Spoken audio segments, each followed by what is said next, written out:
Good morning and welcome to this meeting. The Texas Department of Licensing and Regulation Architectural Barriers Advisory Committee. Today is June 26th and the time is 10:02. So we're going to go ahead and get started, and if anything we'll get started and get through in good fashion if we can. Welcome all of you who are here. We're glad to see you. We have some things that we're going to cover today, and I think it's going to be a pretty good meeting. The first thing we need to do, though, is to take roll and to make sure that we do have a quorum. So we're going to do that now. Philip Pierce, which is me, and I'm here. Mike Olson. Here. Jim Durham. Here. John Record. Here. Brian Sargent. Here, sir. Rob Roy Parnell. Here. Ron Menard is not here. He is enviably out traveling to Japan, so we'll give him a pass this time. Kathy Ann Riley is not here, and Mike McDonald. Here. Okay, so we have seven. We have 7 members present, and so that does make a quorum, right? Yes, sir. All right.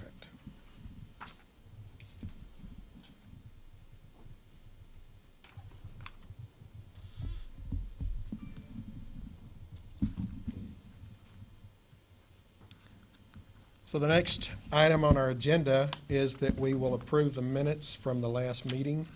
I suppose or assume that everybody's had an opportunity to review the minutes that came out with the agenda. Are there any additions or corrections to the minutes as they are presented here? Hearing none, do I have a motion to approve them? So moved. Seconded. Motion's been made and seconded to approve the minutes as they're presented here today. All in favor say aye. Aye. All opposed, same sign. Motion passes.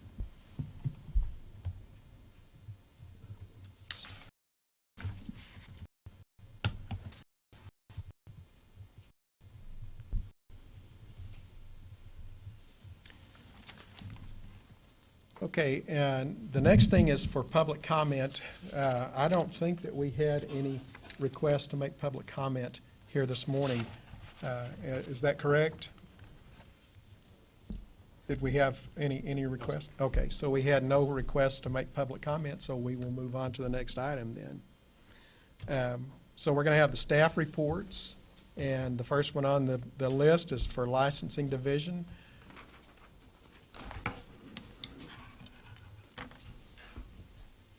Good morning, Chairman Pierce and board members. My name is Chloe Whalen, Licensing Manager. I have the programs for the Registered Accessibility Specialist. Good morning. Your statistic report is before you, and if you have any questions, I'll be glad to answer them.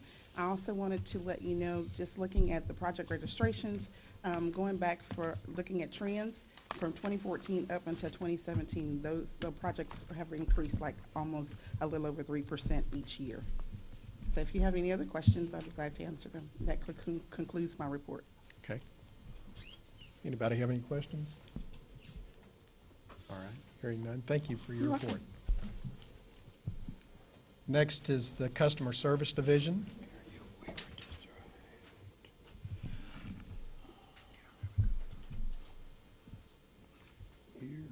Good morning, Commissioner, board members. Good morning. Misty Maldonado de Leon. I'm the manager for the Customer Service Division for Architectural Barriers. As you can see on our statistics report, we have had a spike in emails and phone calls. I foresee that for the summer months, I suppose, for the additional work being done, but we are working diligently to answer those as quickly as possible. We've got about 27 emails. We do see a higher, we're trying to increase email contacts so that we can respond to those a lot faster to avoid the hold times of the calls. But other than that, if you don't have any questions, that's my report for today.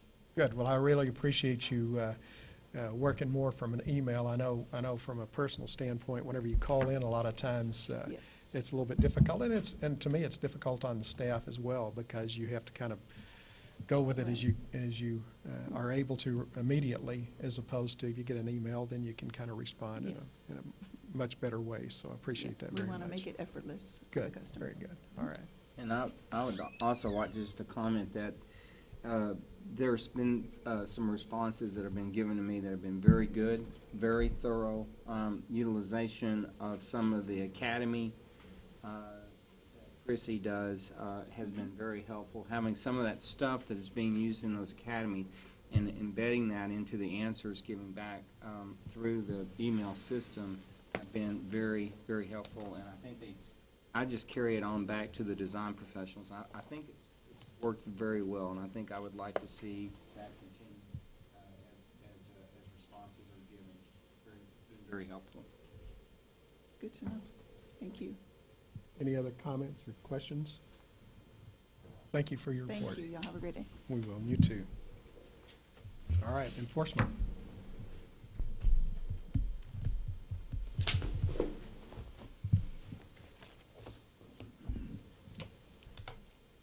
Good morning. Good morning. I'm Dawn Burton, prosecutor in the Enforcement Division, providing today's staff report. In the case highlights, one default order was issued because the respondent did not respond to the notice of alleged violation, and 4 agreed orders were issued because the respondents negotiated settlement of their cases. All of the cases involved failure to schedule an inspection within 1 year of construction completion. In the case of LG Camelot, a default order was issued for $2,000.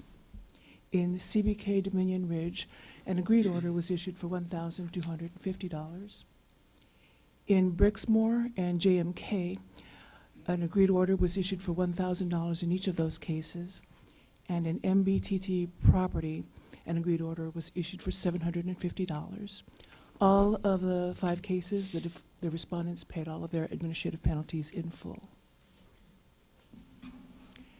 In the key statistics before you, this is for the fiscal year that began on September 1st through April.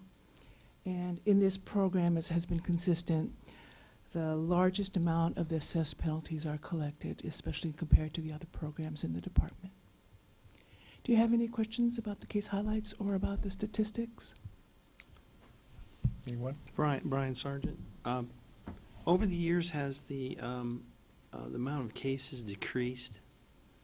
Does it appear that everybody's getting with the program? I'll have to check on that. I don't know what the trend over the years has been. I haven't been here long enough to know that, but I can get back with. It seems to me like the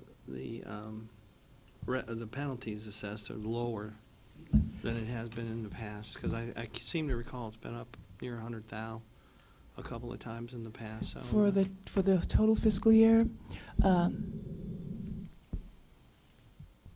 I'll have to check. I think for the fiscal year of 2017, if I'm recollecting correctly, the penalties were about 100,000, but not much higher than that, and we're only halfway through the fiscal year at this time. that makes sense. So, But I think it'd be instructive to know if our efforts to communicate to folks are manifesting itself in fewer cases. And then the other thing that I'm wondering about is, are these folks here that are missing these inspections, are they out-of-towners? I mean, are they people from Texas, companies from Texas? Are they from outside? Like, the one here is the last one is Texas City.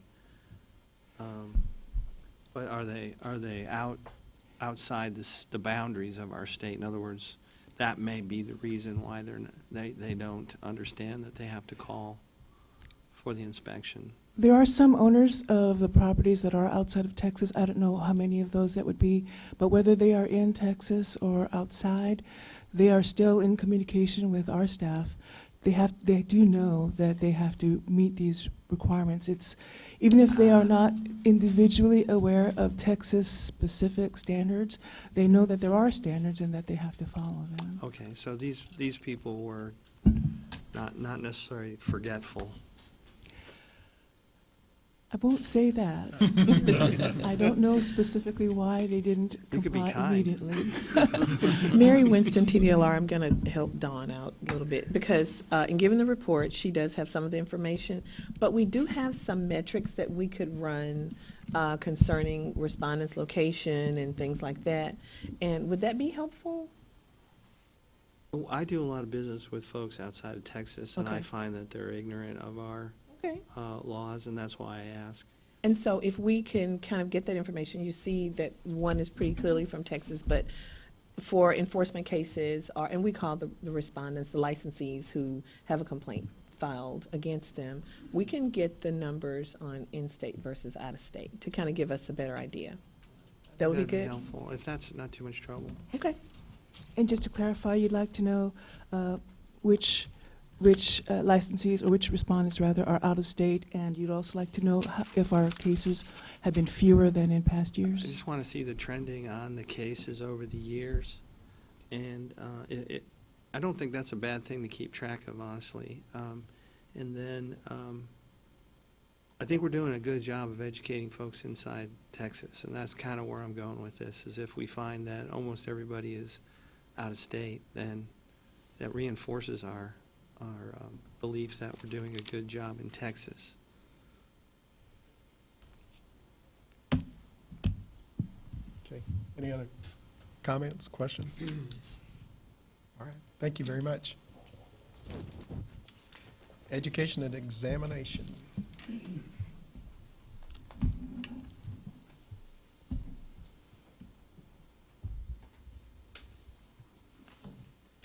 Good morning, Chairman and board members. My name is Lorraine Strofe, and I'm with the Education and Examination Division. I hope you've had a chance to look over the exam statistics and the continuing education numbers.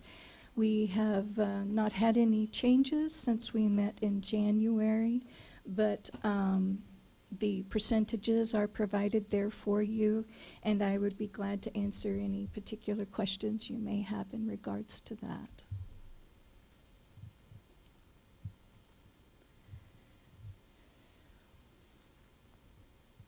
You know, we've had a discussion about this before, the availability or a wider breadth or bigger bandwidth, however you want to say it, in terms of providers. Correct. I found it problematic to reach out to look to see those providers other than going through the professional organization. And it's the same course. It's some, maybe some opportunity to, I don't know if, how we can look or visit with testing entities that do these kind of things for other folks that might open that up. I do like the online aspect of it, where I can do 2 hours instead of having to go to a conference. Correct. Because you can't get in the academy, because, you know, it's always booked. So, Right. although I think the academy is really a great way to capture the trends. Where is the agency? What are they seeing? How are their, what's their perspective on certain aspects of the standards? But I find that we continue to lack in that regard, and I'd certainly like to see some better development of other entities who can provide those services to us. Well, as you know, we have, any of our continuing education providers can provide RAS courses and be approved for that. But we cannot advertise or request that they provide courses for each particular program. Now, I can tell you that we have had one of our online providers that has increased the number of courses that they are offering. And each year it seems that over the past 3 years, they've added a couple of more courses each time. I can also tell you that this year we've had a large increase in continuing education providers. And when a continuing education provider comes on, they usually start with one particular program, and then as they gradually are get accustomed to the processes and what's required, then they add additional programs. And we really see that with our online providers. So I am hopeful that some of these new providers that we've had come on, which are all online providers, will start adding other programs here shortly. And then, of course, as members, you can always encourage those that you come in contact with that, we sure would like to see some more CE providers, and it's a very simple process for them to be approved to provide that education. You're welcome. Great, thank you, Frank. You're welcome. Have a good morning. Thank you, and you too. Regulatory program management.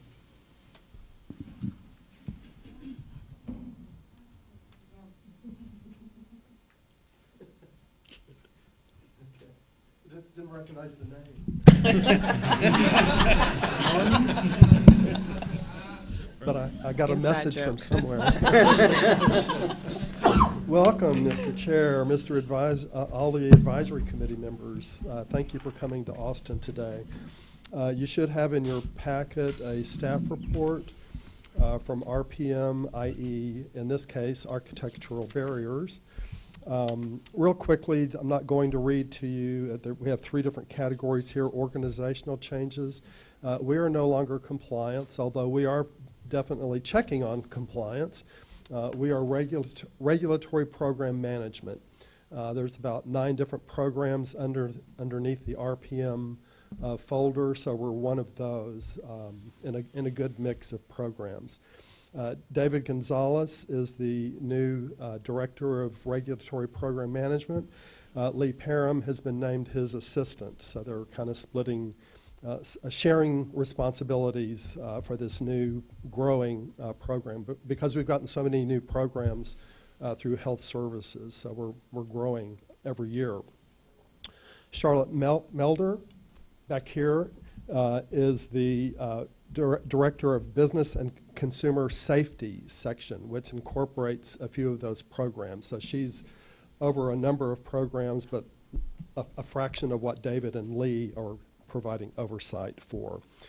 In the future, this report will be offered by either Charlotte or by a position yet to be hired, the Architectural Barriers team lead. So we're assuming that position is going to be filled sometime soon. So you may have a different person sitting here, or you may have Charlotte sitting here.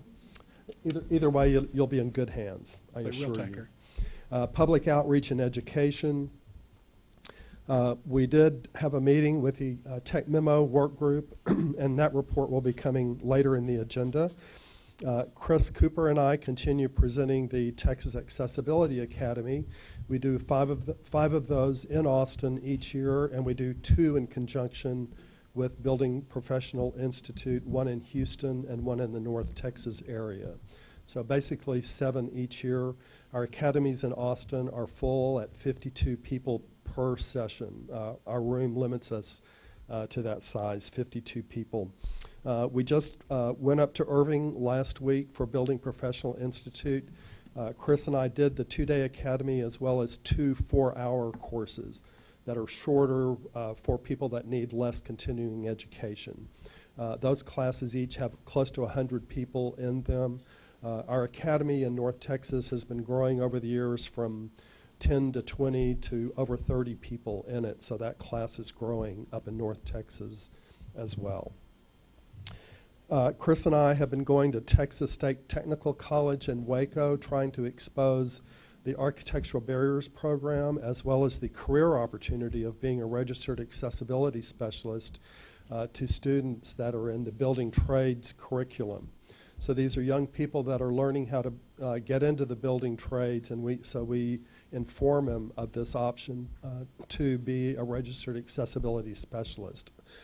Actually, the director up there that we're working with is trying to kind of mold their curriculum so that the experience they have at TSTC in Waco would qualify them for the experience component to be able to take the RAS exam.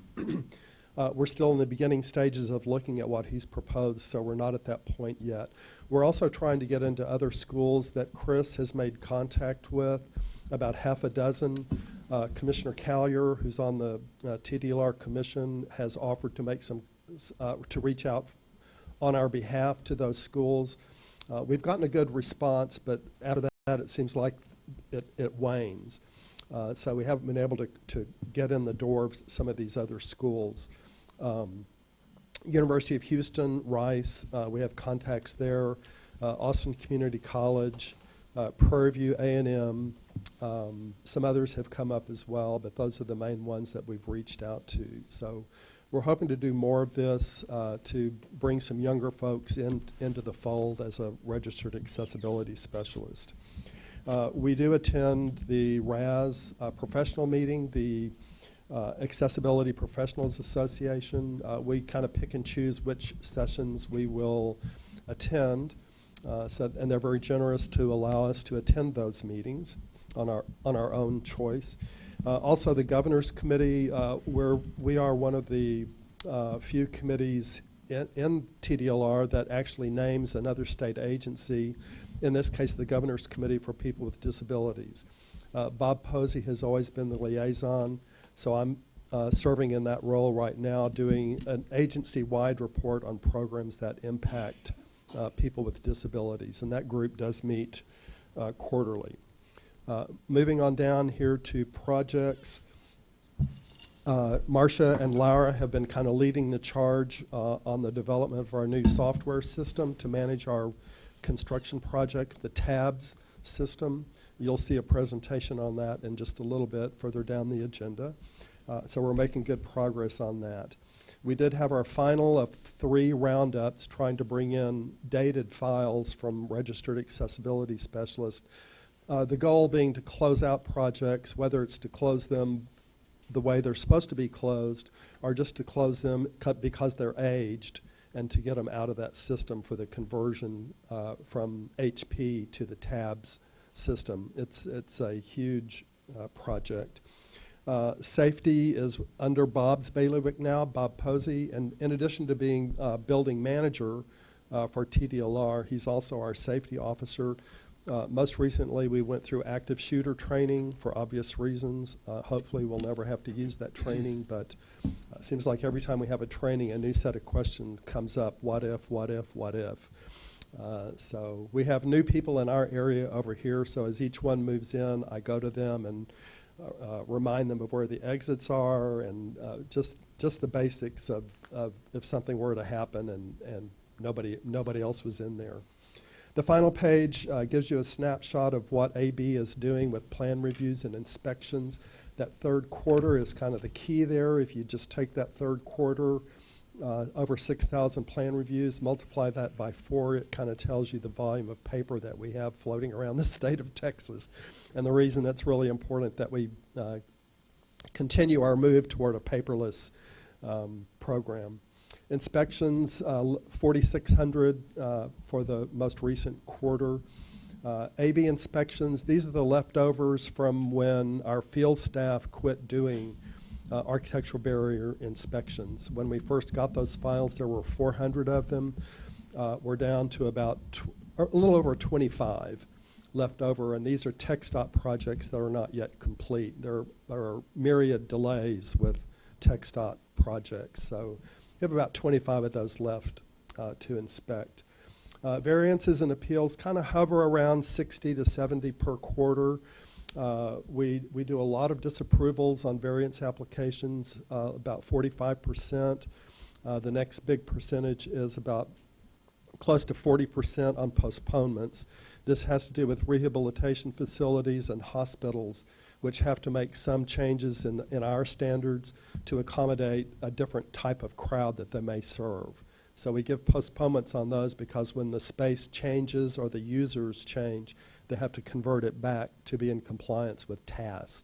So that's a big part of what we do is postponements in addition to all the disapprovals that we do.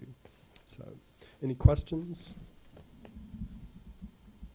With the economy like it is doing, how do these numbers in terms of plan reviews and inspections, how does that kind of look at like 16, 17? Are we seeing an additional number of inspections and a burden? My point is the burden on staff with the economy and how, and of course the tabs will help alleviate some of that, but is this becoming a real problem for staff because of the increased growth of so many reviews? It is growth. I don't have specific numbers in front of me. Off the top of my head, I'm thinking like 4% each year growth. Our staff, we just kind of dig in and do what we have to do. What the concern I'm hearing is from registered accessibility specialists around the state that are turning down jobs because they don't need more work. So there's a crush out there amongst the active RASs that are taking work on as much as they can. We know from paper flow and files that are late and inspections that are late that RASs that are trying to take on as much work as they can, they're having a problem keeping up with the commitment that they do have. So that's one of the reasons that we're doing what we're doing, trying to bring a younger crowd into the fold. We are seeing a lot of people, not a lot, maybe 12 per quarter, 15 per quarter, passing the RAS exam, which by the way has about a 50% failure rate. So it's not a real easy test, but you know, some people are passing it. That the struggle there is getting them oriented to what do you do next. I mean, we've had new RASs call us and say, when are you going to send me some jobs? So even to that level of not knowing, you are the job. You're out there marketing and selling yourself and getting your jobs. When I get that question, my advice to them is look up a RAS in your city and go take them to lunch, or join APA, because APA really takes people under their wing and gives them some guidance. So I'm a commercial for APA. Thank you, Norman. Yeah, there is growth and there's a growing need. But we're glad for that. We're glad for that. We are Texas. That's right. That's exactly right. Anybody else? All right. Thank you. The executive office. Yes, sir. Nick Voinis, TDLR. Thank you, Mr. Chairman and board members. Thank you, Norman, for that great work there. I want to thank you for being here today and your service to the state, and here to bring you kind of a summary of what's been happening around the agency, what's going on today. Since your last meeting, Governor Abbott has appointed 2 new commissioners to our board with terms that expire in 2023. So our board is back at full strength. The governor added Dr. Ray Callis, who's a physician anesthesiologist from Beaumont, and Dr. Gary Wesson, who's a retired orthodontist living in Bastrop, to our 7-member commission. And for more information on those guys, you can go to our website, tdlr.texas.gov, and see their bios there. The commission last met here on May 24th, and they will meet next on July 20th. The agency just completed our strategic planning process, and it's something that the legislature mandates all state agencies do every 2 years, and it's something that we take very seriously. I want to stress that all of our constituents were encouraged to participate, and we stressed to them that they had a voice in the process. We hosted external sessions in Arlington, El Paso, Houston, McAllen, and Austin, and these sessions were an opportunity for everyone to come in and share their ideas and opinions with our staffs and let us know how we're doing and how we can improve. For those who were unable to make any of the sessions in person, we posted survey questions on our Facebook page and our web page so they could participate there.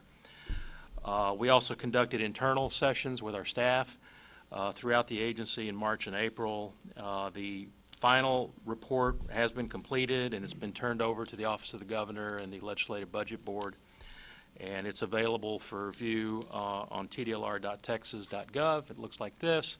It's front and center on our website. You can't miss it. Want to point out that there is one initiative that would affect this program. It would simplify the license renewal process and reduce licensing cost for registered accessibility specialists. They would go from 1-year to 2-year licenses. This is not program specific. It would affect 97 different license types here at TDLR and more than 412,000 licensees. So we're looking forward to that. Next up is our legislative appropriations request, which we're in the process of producing now. Our staff is busy identifying exceptional items and rider requests and providing information on revenue estimates and expenses. Once that's all complete, our commission will take it up at their July 20th meeting, and the deadline to submit to the governor's office and the LBB is July 27th.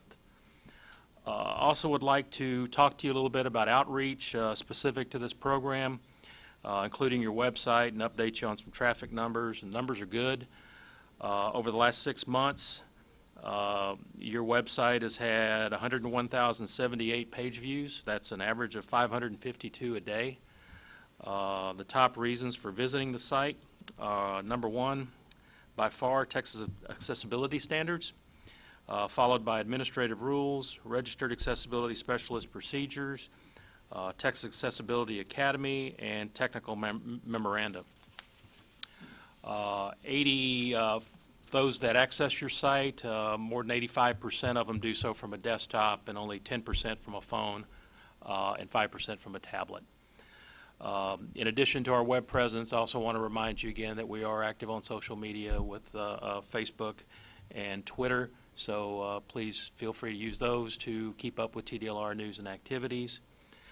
We also, your program has a group of about 5,000 subscribers that receive various email blasts pertaining to the program, and if someone is not receiving those and would like to, simply go to our website and you can subscribe there. So, thank you, and glad to answer any questions you have. Questions? Comments? Thank you for your report. Thank you. All right, so now we're going to move to the reports from work groups. I'm going to rearrange this just a little bit. I'm going to take the technical memoranda group last. So the first one then would be the rules, and I'm reasonably sure, is there someone that other than me that will report on this? Because my understanding is the Rules Committee doesn't have anything to report at this time. That's correct. Is that correct from everybody? Okay. Registered accessibility specialist procedures. Are you going to?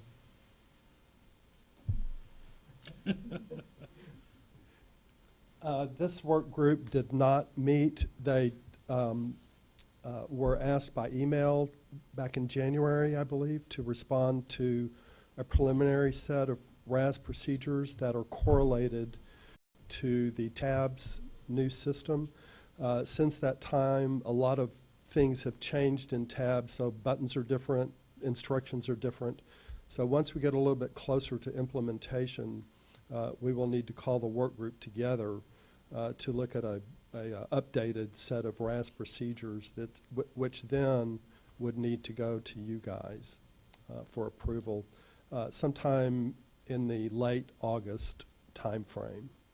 Okay. So the tweaks, Marcia and Laura worked on the initial set, and they would just need to do some tweaking, which they're probably doing as we speak, to bring the draft procedures up to what has happened with tabs as far as developing that software. So that they kind of go hand in hand and don't Correct. conflict. Yeah, okay. Yeah. Anybody else, any questions on that or comment? All right, the public rights of way. You're probably up again, Norman, unless there's somebody else that's got a handle on that. Has that group met? No, we haven't met. Okay, Group has not met. okay, so we will be. Again, I think the comment was made about that group, and that group, when it comes time, it'll be pretty important, but right now it's kind of on a wait-and-see position, if I understand correctly. We're educated enough on staff at this point to be able to answer questions. Suggestions have been made about needing a tech memo on different parts of it. We're not getting that volume of question yet to be able to justify suggesting a tech memo or some other direction on it. So I think it will happen eventually as more RASs are exposed to right-of-way, roadway projects and faced with the prospect of either enforcing TAS or enforcing PROAG. And there are some significant differences between the two. So it's, in the future, it's going to be really important that RASs are familiar with PROAG, the public right-of-way guidelines. Yeah, because, Or to turn down right-of-way jobs. right. I was just going to say, everybody is not going to be involved in right-of-way jobs, but the ones that are, it's pretty important that they have a pretty good handle on that. It is. So. Everybody okay with that? Okay, so let's go to the tech memo. I intentionally held it to last because we do have an issue that we're going to discuss for that one, and that specifically relates to tech memo 2014-24, the location in parentheses of accessible routes. So you want to discuss that first, and then we can kind of chime in. The Tech Memo 24 was written a few years ago by a former staff member that went through the advisory committee to develop that Tech Memo having to do with 204.3 location, the location of an accessible route near a circulation path, i.e. an interior stairway in an office.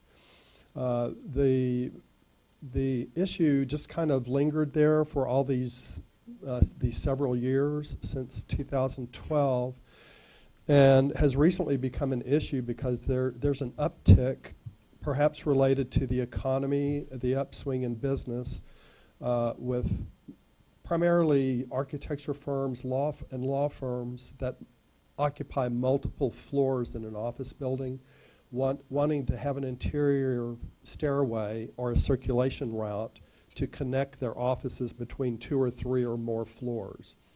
When we interpreted the Tech Memo internally, because we were suddenly confronted with it through the variance application process, people not wanting to do this, we pretty much just did our best to enforce it the way the Tech Memo read and the way we were interpreting that section of TAS. We had a lot of kickback from various applicants with the variance application process for various reasons. Most commonly, there was vertical access within feet, core elevators in a building that may have been on the other side of a wall outside the office that was applying for the variance application. Whether it was a solid wall or a glass wall, we were still enforcing the Tech Memo and the standard as it was written and presented to us. It got more complicated as we received more of these variance applications. Some were registered as new construction, some were registered as renovations, so that threw a new look at what we were trying to enforce. Finally, it got to the point where we decided to call the Tech Memo work group together and look at this and look at what was happening with the variance applications and the arguments against what we were deciding, primarily disapprovals with the variance applications.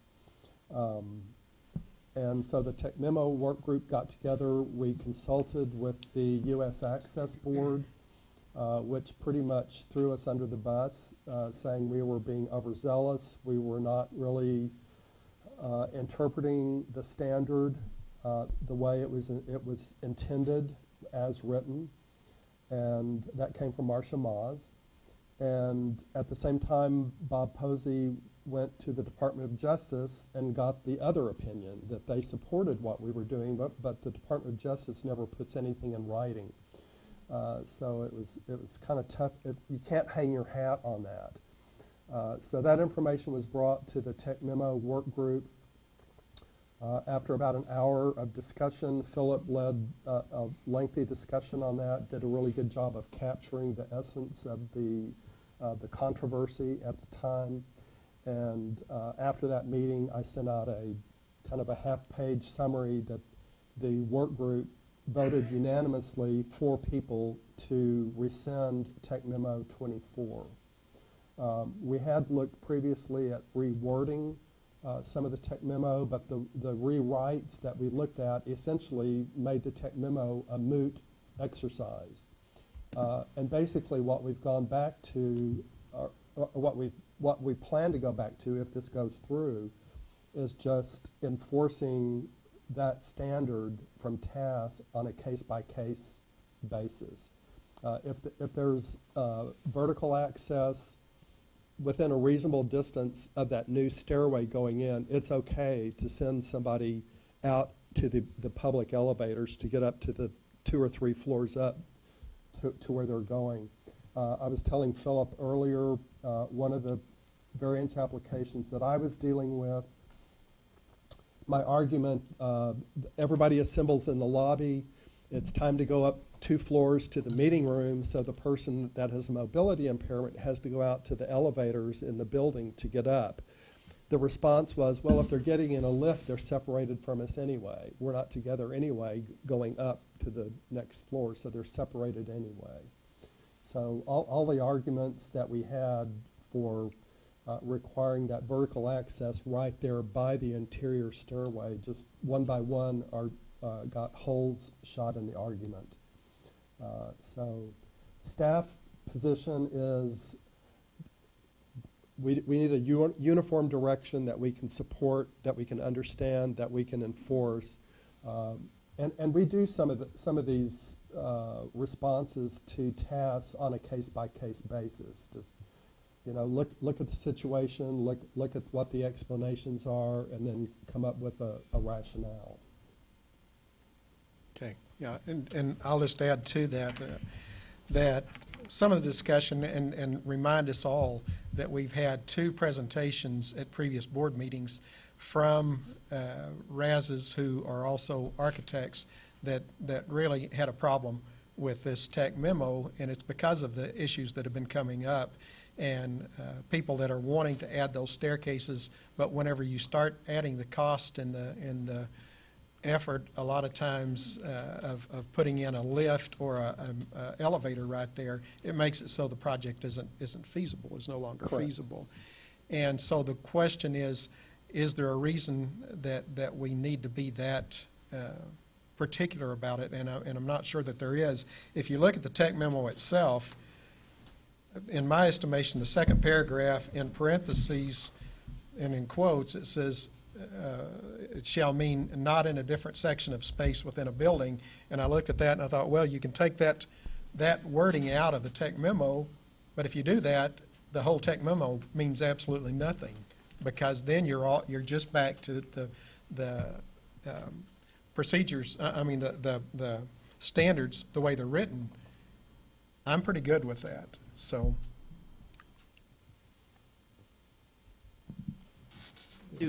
Are we free to talk about how we think the division should enforce 2063? We will take whatever direction we can get. Well, and I wrote a slightly different interpretation of the original memo, where we separate the definitions of the general path from accessible route. And I think that goes back to the original intent, going back to the comments in the Federal Register from July 92. The other thing is that 2063 is related to 2063, which has to do with when you add a stair in a building that has no accessible route from floor to floor, that's the trigger for the accessible route. and that's code word for, unless you want a 5-mile-long ramp, you need to put in a vertical transportation. So I really think going back to the original roots, which is 90, actually I think it's 90, 91, and the commentary for the Federal Register, which can be found, actually, it's got to be found at a library. Federal Register is found in a library now. They don't have anything they don't have anything on computer past 94. At any rate, I had an old copy that I was forced to read when I was a youngster. And so that's how I can put together a memo that just, the one that I put together is kind of complicated, but it goes back to separating general path from accessible route, and rather than same area, focus on those two definitions. Mr. Chairman, if I may, I think the discussion is getting a little off the agenda in terms of recommending alternative solutions to the problem, in that it's on the agenda today for the purpose of just discussion of the work group, and the discussion that I think is unfolding would be appropriate for the next meeting. I gotcha. What I'm worried about is that the interpretation of and how our division will enforce now that the technical memorandum is gone. Well, actually, technically, it's not gone. The memorandum is still in place until the board places it on the agenda for action, for an action item, and it's actually approved to be rescinded.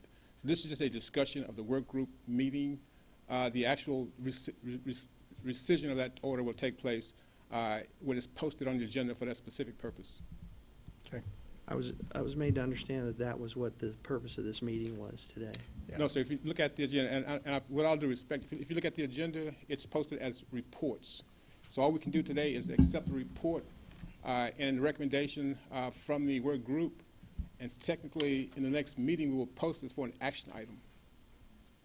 So we got to have a new meeting fairly quickly because we do want to take action on this one, so. Okay. And just to be clear, the report reflects rescinding the memorandum. And with that being said, the next step would be an action item at the next On the board. following Yes, sir. meeting. But by taking the action item on the agenda allows the industry, folk who are listening to this meeting, who are interested in the topic, to attend, participate. They may have contrary opinions about the recommendations. So it's more of an open meetings requirement than a shut discussion down approach. Okay.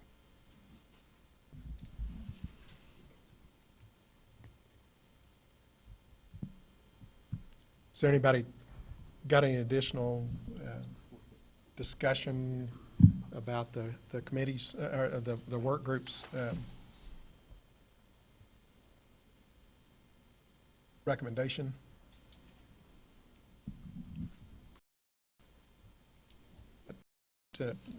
Again, the work group recommended that it be put forward as a rescission of this technical memorandum, so we will take that up in a future meeting. Okay. The other thing that I want to do is to go ahead and clarify the membership in the work groups. I think there was some confusion and maybe some changes in members of the committee. So I want to make sure that that's well, and that's okay, right? Yes, sir. To set those in place. Well, So I'm sorry. Are you changing the work groups, or are you just reiterating who's on the work groups? just rearranging on within the work groups, the members of the work groups, because some of them, in one case, we've got somebody that's on 3 of them, and we got people that are not assigned to one, and so we need to make sure that we've made those assignments. There are additional minds in the room besides mine, but I think that the assignment of a work group is within the discretion of the chairperson. Correct. And you need not, it's not on the agenda, and I really have a hesitancy of going into items that are not on the agenda. So you could, by email, reassign those work groups without having a discussion. That's not on the agenda. I can do that. I can do that. That's easy. Yeah, the one question that I have about that, I think we've already answered it, but to make sure that people are okay with being assigned to those, but we can work that out. But we just have to be careful how we do that to make sure that we aren't communicating with too many people at the same time. And I think the process to do that would be, rather than the chairperson contacting the members directly, to do this through the office let Delia handle that for you, and she'll make sure that it goes to the appropriate people without triggering the open meetings. Yes. We can do that. Mr. Chairman, Mary Winston, TDLR, just let us know, because that is within the discretion, your discretion. Let us know, contact Delia, and she will disseminate that information. We'll do that. So just to go between, if someone has a problem or a conflict, we'll communicate it back. I mean, it's an extra step, but we just always want to be extra careful. Sure, I understand. Thank you. Okay. Okay. Where did my agenda go?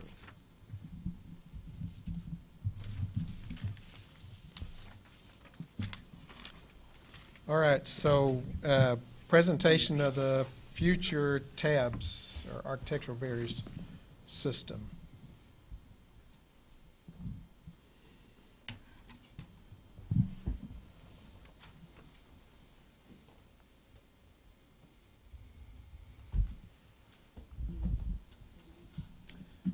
Good morning, Chairman, members. I'm Good Teresa morning. Alvarez. I'm Project Manager here at TDLR.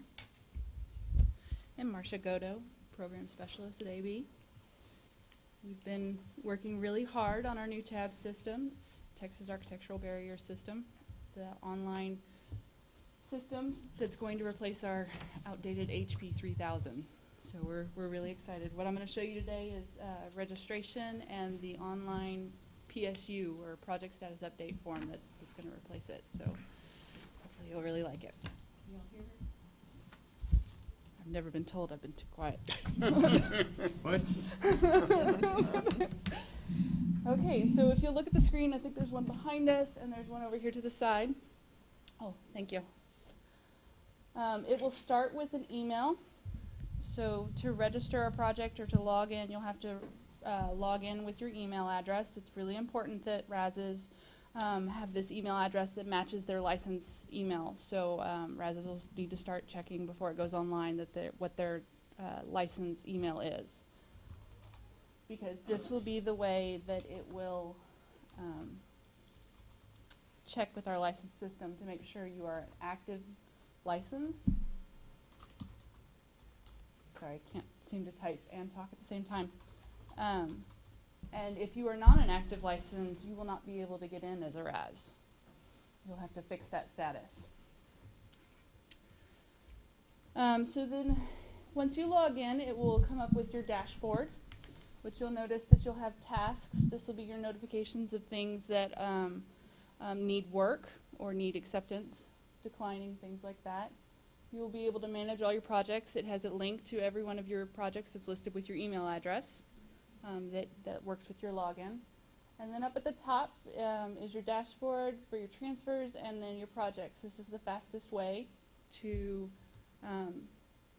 register your projects and search for other projects.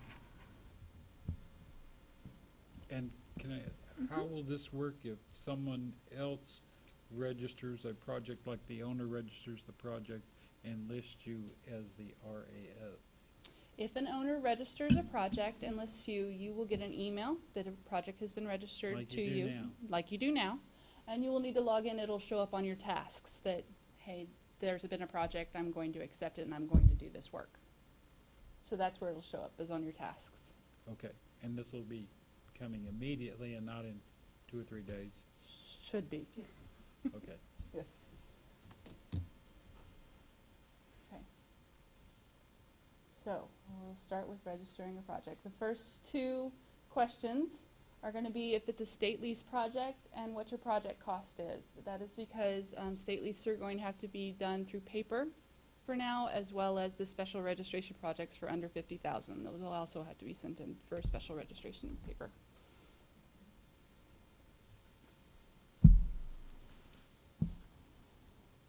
So, for example,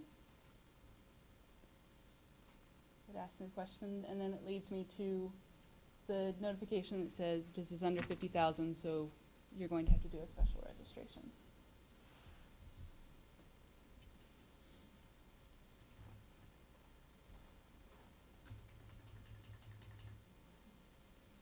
We're gonna make it a big project. So the next thing on the registration is you're going to have to select your RAS.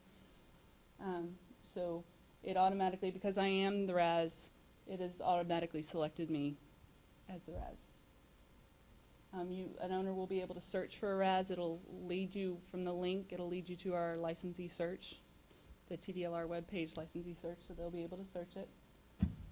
They'll click this button and then they'll verify that that is the RAS, just in case you have typos. I know we have one RAS out there that has a number that just happens to be introverted every time.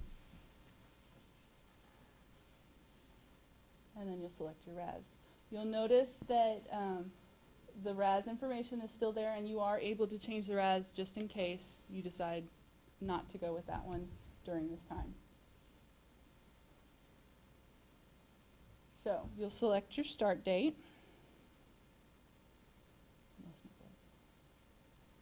And we'll say it was started back in June 1st of 2017. And then we'll say we have information points for any new registry people who don't understand quite what the questions are asking for, similar to what is a new construction, renovation versus addition, things like that. So we have some helpful help marks. What would you call those? Info buttons? Info buttons. Info buttons.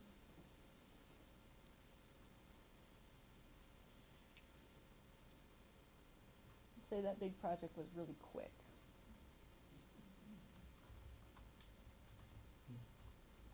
Gonna pay a fine.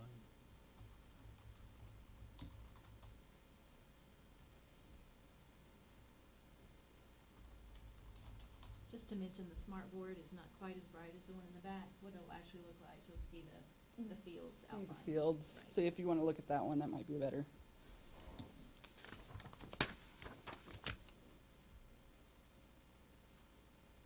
And you'll have to fill in any field that is required. So you notice that address 2 is optional.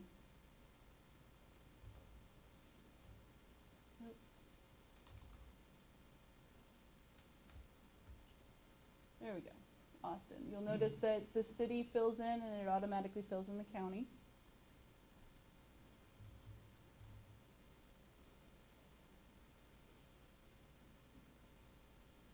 And we have the typical types of work, the new construction, renovation, additions, similar to a registration currently.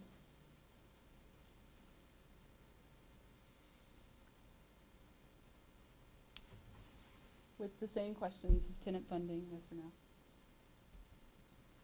Okay, so you'll notice that I left the scope of work blank, and it told me that I have an error because there's a required field missing.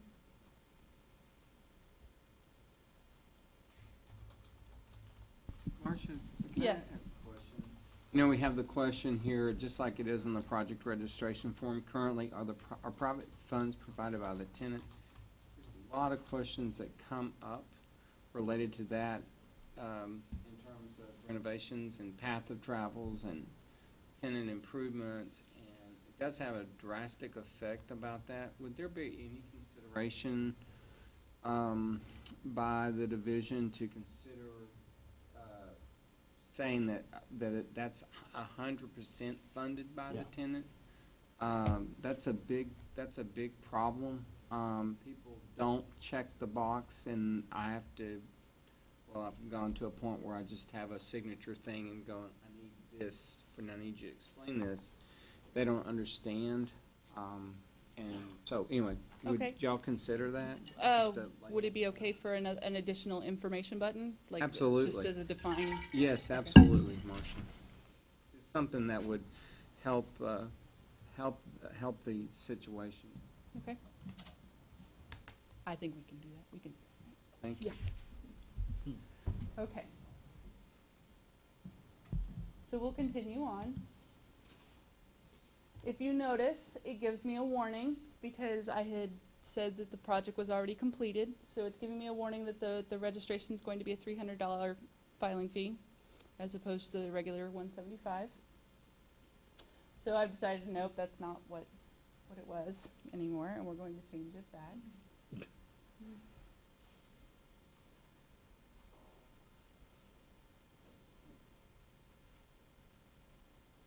The next step is to create your contacts for your file.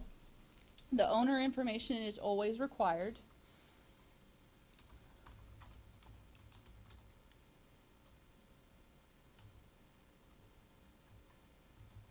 Including their email, because like I said, this program is very email-based. And so it will notify the owner of information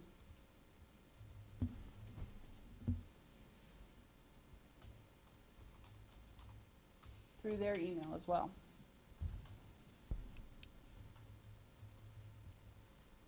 So I'm going to put my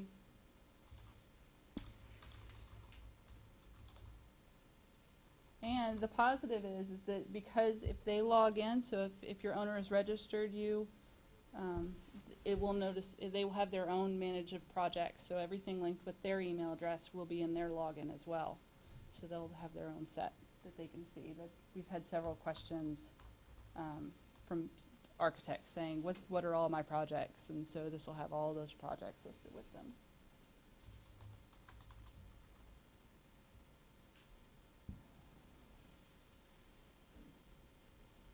You'll be able to insert in a designated agent and a design firm.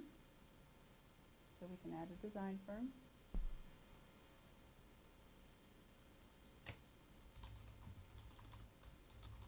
Is the design firm, is that an elective button? Yes, it is not required. But again, if they aren't on there, they won't get notifications. You will be able to add them later, though, if it comes to it, or things change. You can, as the RAS, you can edit them Seems like with written documentation. currently that's one of the given required fields, isn't it? I don't think so.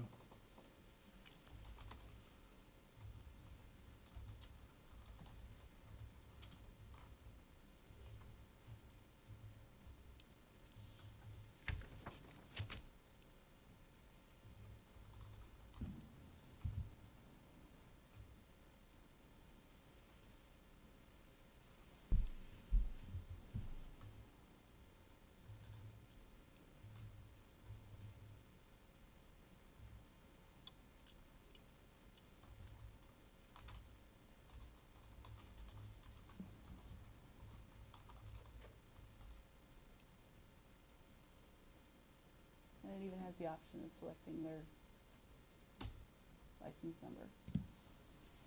And then you can also fill in the tenant information for when the tenant is funding.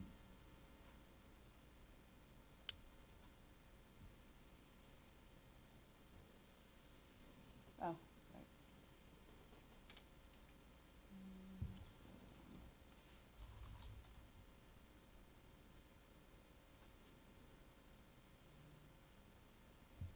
After that, after you add the contacts, it'll verify all your information and you'll be able to edit. You can edit any section. So,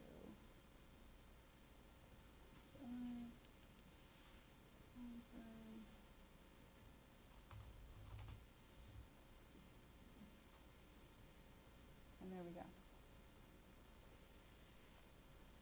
So you'll submit for plan review and everything checks out.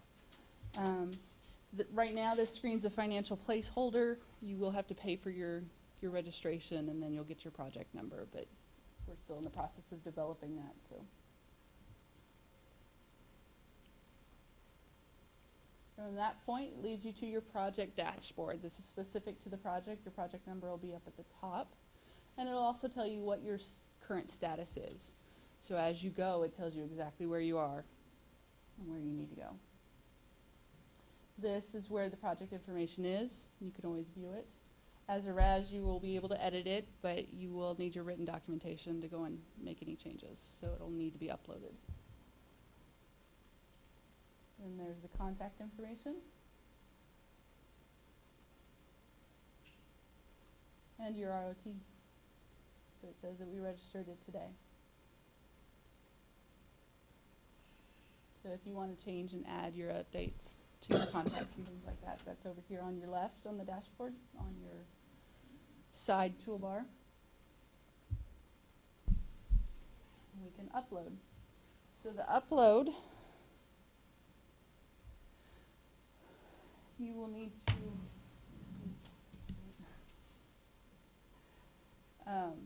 you will be able to upload your construction documents for your virtual file. Those documents, nothing that's uploaded could be more than 5 megabytes. It has to be a PDF.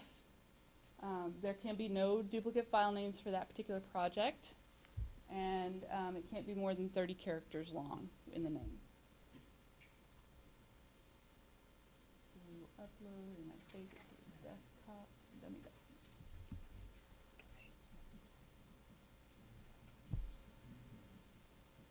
So we will open. And if you look, this is where it lists all the information for the item that you've uploaded.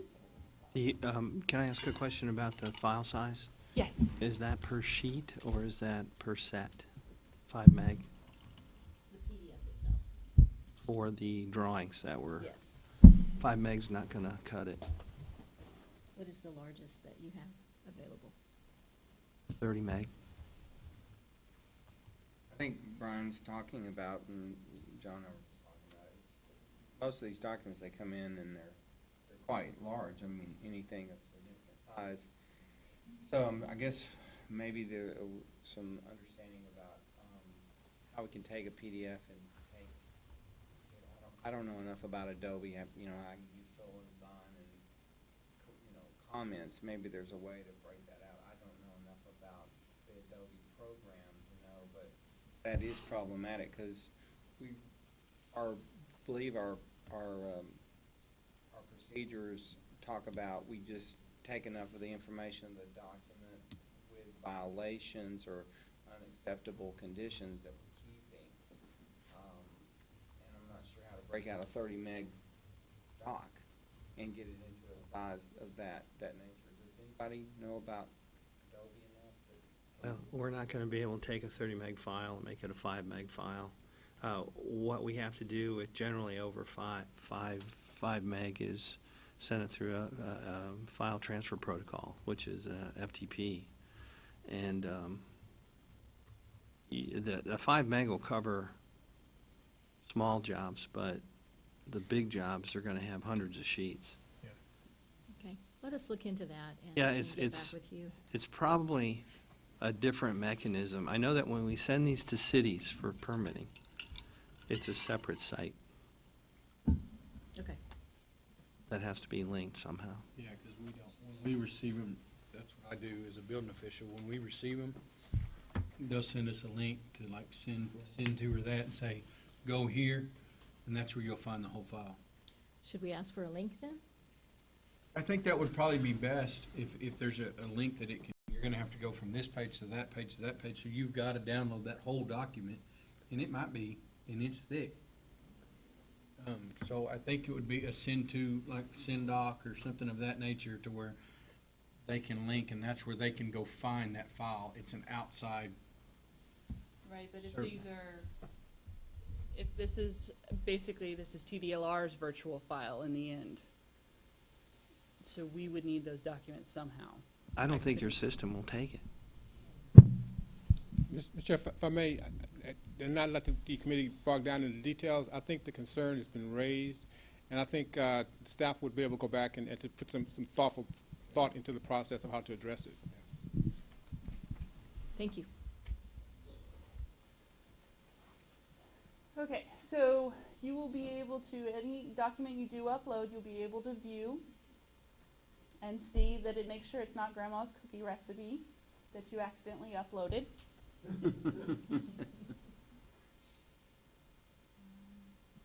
Just X. X, right? You sure that? Can we Right, have yeah. that? Is it really good? Up right, this one? Yep. Nope, this tab. Yes, Wait, which one? I don't want to close all. just that. Tell me. Just minimize it. Just go there, minimize. There you go. Nope, that didn't work either. You won't be viewing anymore. There I go. Okay, so we want to take grandma's cookie recipe off, and so you just click remove. Are you sure you want to do that? Yes. And then you'll need to go back into the uploads and select the right documents.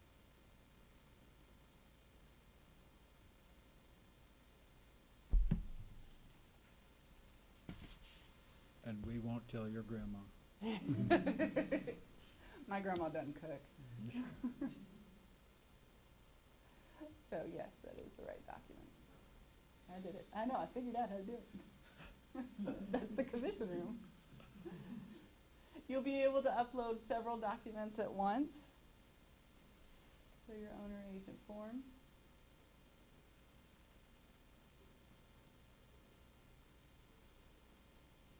And then you hit submit for upload. Once you hit submit, you will not be able to take it off. So you need to make sure that it's the right thing. You will be able to still view it, but you will not be able to take it off. So if you go back here, it'll show you where you can view, but you notice that you cannot remove. Okay? It does not save it until you do hit submit. So you can upload them, but if you don't hit save, we don't see it. So the next step in the process is a plan review.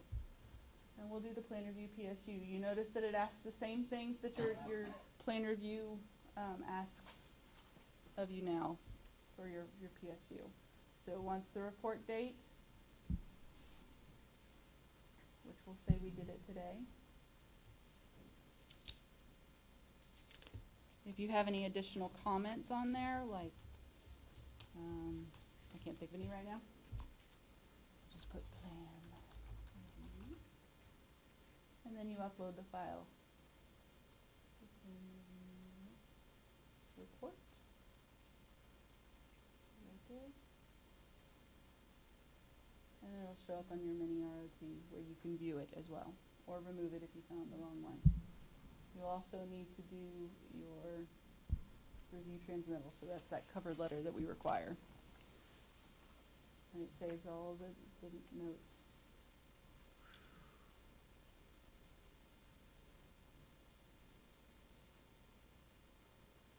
And they're both on there.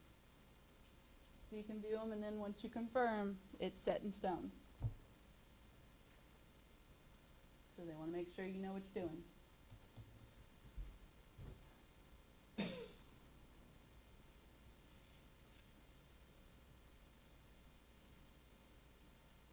Then if you go back, you'll be able to see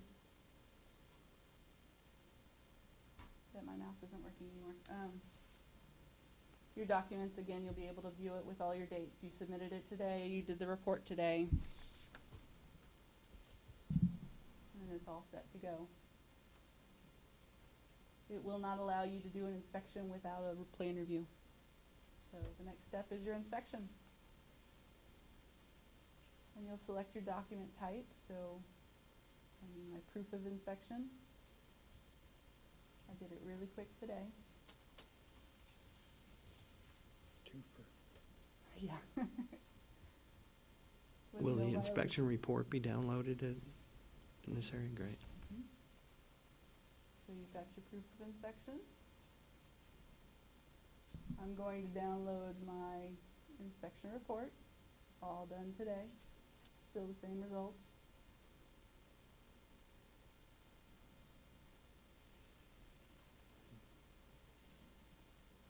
You notice it's all coming up on that little ROT. And your inspection transmittal. Marcia, why is the radio button have to remain active? It seems like if the report itself, then why do we need that? I'm just concerned about a mistake being made about you're working on 2 or 3 projects and you forgot, oh, well, that was a violation. That was a violations pending, because it's not reading the PDF itself. You're entering the data and you're telling me what the report says. Because it's a virtual file, I need the paper. So that's why I have to have the radios, so that I know what the paper says. And then you'll be able to view it. It also has who submitted it. And we'll confirm.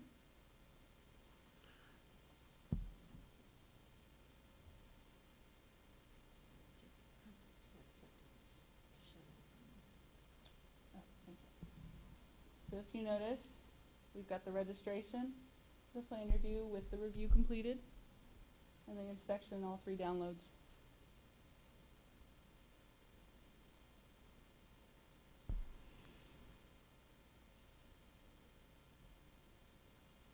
We'll be able to search the projects. This is project 152. In our search feature, which works very similar to the way they have the website right now. So you can search by name, facility name. It has a list of all the projects that we've been playing with.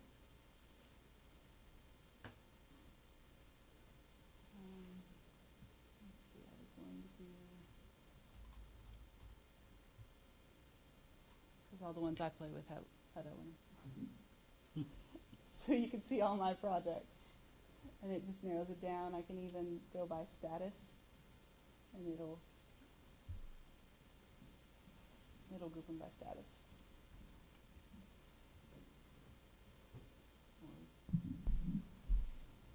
There it goes.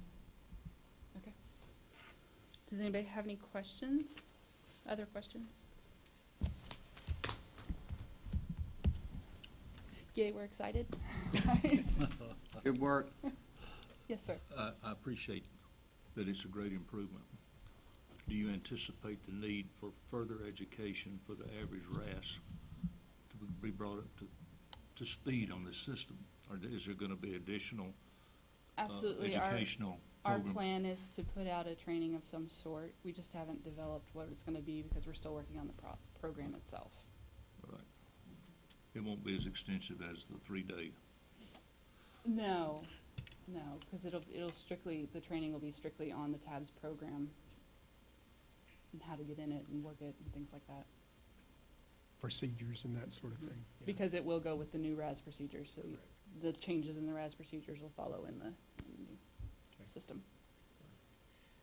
If you go back to that project, to the summary, kind of the summary of it. Okay.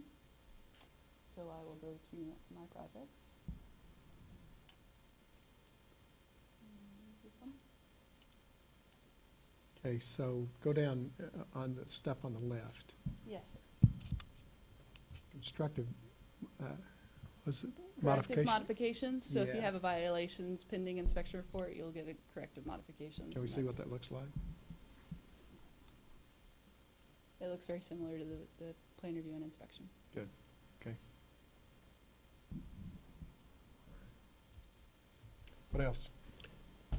Will there be a section on confirmation that the violations have been completed? That would be the corrective modifications. So that would indicate That's completion? where it is. Okay.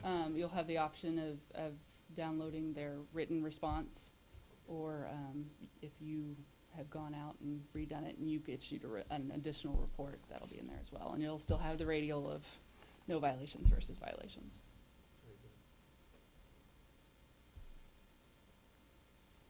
Anybody else? All right. When? Are you- Yeah, I was gonna say, you're gonna tell us when?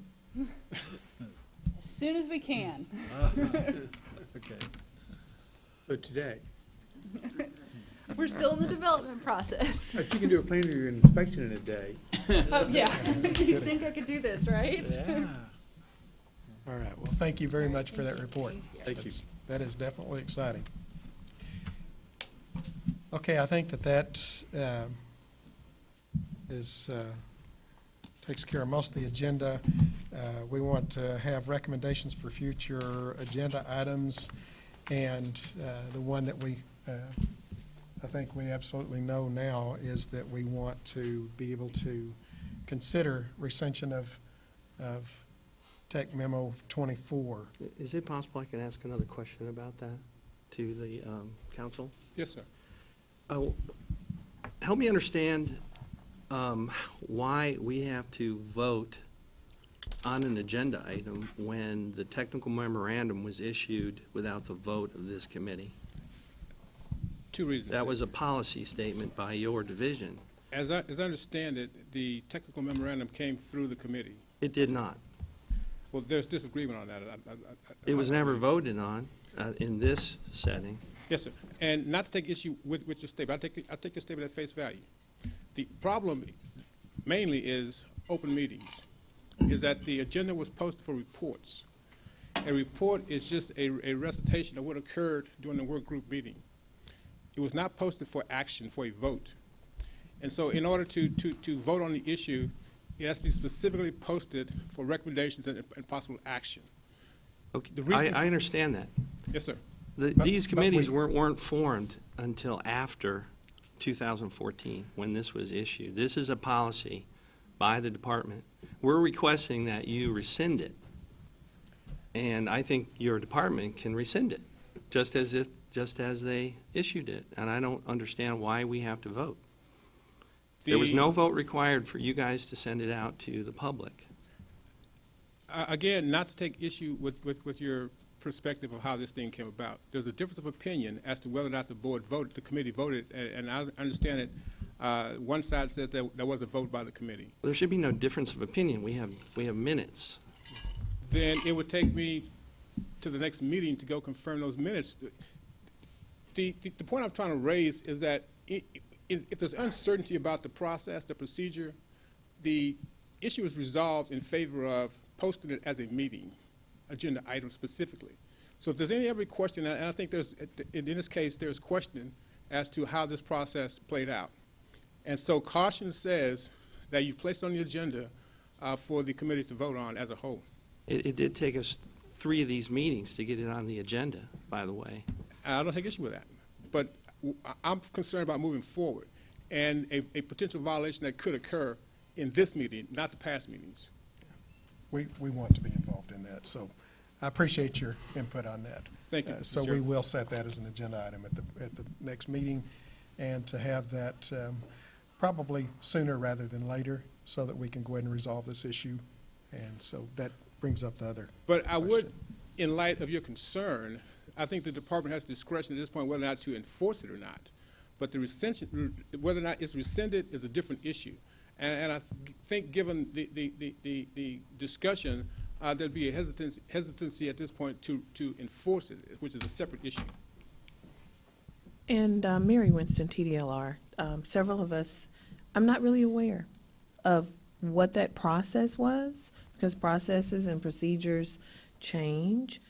Give us an opportunity to do some research and kind of figure that out, because I don't know. So let me speak with staff then and now. I'll run Bob Posey down and figure all that out for you. Not in your car, I hope. No, not this time. Probably Bob. kind of big guy. Not this time. Well, have you seen his car though? Yes, I have. I've driven in that car, and there wasn't enough of me How in the did car you with him in it. So Bob has a smart car, and Bob is not a small guy. So I don't know how you got in the car with him. It was not pretty. Okay. If there was going to be a wreck, there was going to be a lot of me all over him. Sorry, Mary. Back to the subject. Okay, we got way off there. Yeah, got a little off. And Bob, hope you're not listening, but let us look into it, and we'll kind of get an idea of the process and where we are, and we'll make sure for the agenda. Many times we put on discussion and possible action that wasn't on this agenda. My apologies. Not sure, what miscommunication it was on our part, but we'll fix that so the action can be taken at that time. And we'll get this date set, and we'll figure out the previous procedure, because I'm just not sure. Okay, thank you. Okay, so we know that that's one of the agenda items. Does anybody have any other agenda items that they want to recommend at this time?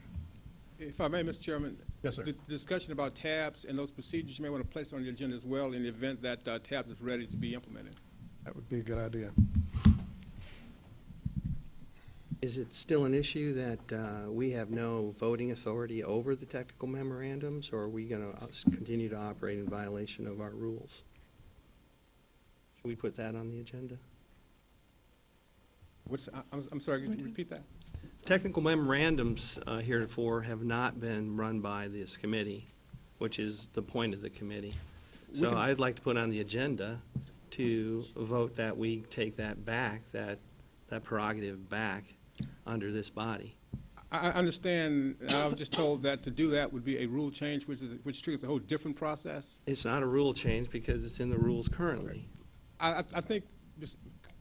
Committee member, that the prudent approach to take on this would be to place this item on the agenda for the discussion. And that's what I've just No. asked for.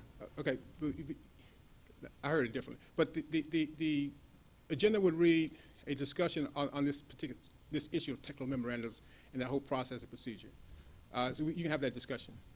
And Mary Winston, I'll run this by definitely the chair, and we'll make sure we don't violate any open meetings, but contact us and directly, advisory.boards, or Delia, Luna, and we want to make sure that we have that worded to where we can incorporate everything that you're asking for. So we can do that. We can do that. I move that we put on our agenda for the next meeting that we vote to change our rules, if it needs to be, to allow this board to vote on and review all technical memorandums that are issued by the department. Okay, I think you can request that, but you can't really make a motion on it because it's not on the agenda currently. Well, I request that be on our agenda. Okay. I would also like to review the technical memorandum for the definition of kitchen and wet bar. I can't remember the number right now. Anybody know that right off the top of their head? I believe that staff will be able to fill it in for you. Okay, thanks.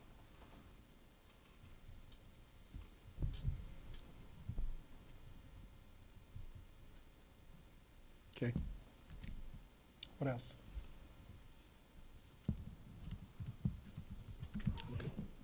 Everybody good? Okay. We know the location, but the date and time of our next meeting. Mr. Chairman, we have a couple of dates to present to you. Tuesday, August 28th, Tuesday, September 18th. Is Both it at 10 possible we a.m. could get a date in July?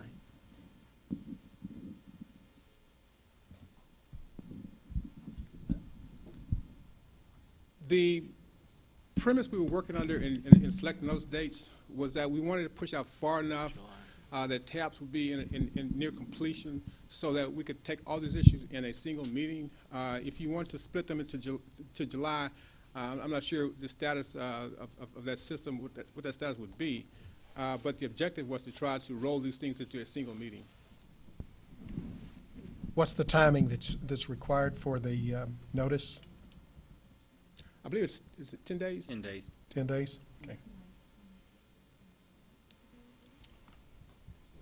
I'm not available in July, but I am. I think we want to allow them time to get the tabs thing. I do too. I think the August 28th date is the one that I would suggest. Is that okay with everybody? Is that Tuesday? Tuesday, 10 a.m. Works for me. And to address the concerns about the memorandum, I was just informed that my earlier comment about the staff enforcing that memorandum is sort of suspended until we resolve its application. Okay.